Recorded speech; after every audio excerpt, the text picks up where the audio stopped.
Right, Bob, thanks. Time now is 6:40, and we have in-depth coverage of Rhode Island's latest unemployment numbers. The state's unemployment rate has dropped for the 8th consecutive month, falling 1/10 of a percentage point in October to 11.4%. And joining us live in studio to talk about the numbers is Laura Hart from the Department of Labor and Training. Thanks for being here again this morning. Happy to be here. This has to be encouraging news for you. Even though it is a small drop, we are seeing consistent dropping in our unemployment rate here in Rhode Island. Well, one of the things that we're excited about is the fact that certain indicators are all going in the right direction at the same time. Sometimes I come on here and I say, well, it's a mixed bag. You know, we see this is good, this is not so good. That's not what we're seeing this month. We're seeing the number of unemployed have gone down, the number of employed have gone up, and they've gone up more, which means that our labor force is growing.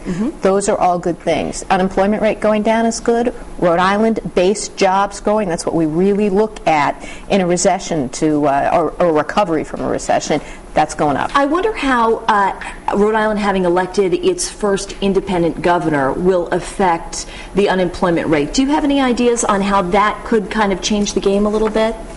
Well, I think what happens with the economy right now is in the middle of a slow recovery, and really I think we're going to be looking at policies not just with the governor but with the General Assembly that are going to encourage continued growth. That's what I think we're going to need to see. Two of the stories that we've been following have been Tim Hortons closing its locations in this area, and also now Bugaboo Creek Steakhouse closing its locations. And I know the state has been working, trying to reach out to Bugaboo Creek to try and get those employees into other jobs.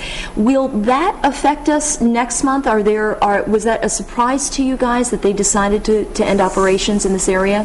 Well, I'll tell you that it probably will affect some of those numbers next month, but something that was good, our growth this past month was in hospitality, restaurants, accommodations. Okay. So what that says to us is there may be jobs for some of these people to go into. Now, and it's not reflective of the overall industry in southern New England? Not necessarily. What we are seeing, we have a unit at the Department of Labor and Training called Rapid Response. They're actually working with Tim Hortons, talking with other businesses, trying to connect these folks to jobs. Yeah. And we're getting calls from businesses asking about these employers, so that's a really good sign. Some good news there. Laura Hart, thank you so much for being here this morning.